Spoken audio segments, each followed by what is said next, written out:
has called us to be.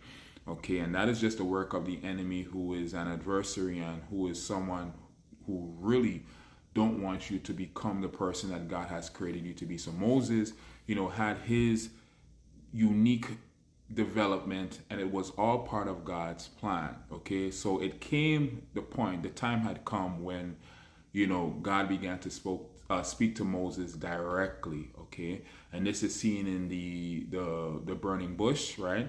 So Moses begins to commune with God, and God begins to reveal his calling. Okay, so you'll find that this didn't come about until Moses, even though he fled because of the murder, right? Word had gotten around that he was a murderer, and he got up out of there, right? So it took 40 years. The word says that he was in this space, in this land, for 40 years before he actually encountered God, and God began to speak to him. So in that time, I can assume that he got married, okay? He had kids. You understand what I'm saying? So there was a lot of development and transformation that occurred within those 40 years. And so God began to speak to him about his purpose. God was like, okay, it's time for you to go back, right? And before going back, before being deployed, God, had to show him, the God of his ancestors, right? Because it's one thing to hear about God, but it's another thing to experience firsthand the miraculous works of God. And that's what Moses experienced with his encounter with God in the burning bush. So it's the same for us, right? We have heard about the God of our ancestors. Many of us have grown up in the church. We grew up around religious people. We know the name Jesus. The name of Jesus has been thrown around, whether hypocritically or genuinely.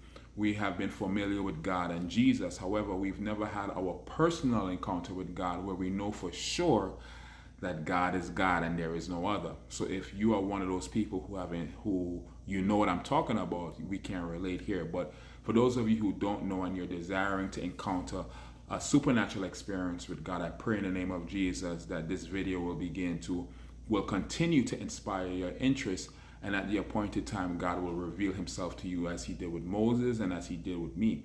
So Moses began to receive his instructions before his deployment, and long story short, Moses was able to successfully deliver the Israelite from out of Egypt, from out of the hand of Pharaoh, and essentially helped in the journey, right? The journey to the promised lands. He did not make it into the promised lands. There is a lot of debates and reasonings as to why that happened. Some said because he wasn't obedient to God when it came to certain things, and maybe pride and whatever else. I don't really know. That's something that God will have to reveal to me specifically, and I'll probably share it. But all I know is that he did not make it into the promised lands. He was able to look.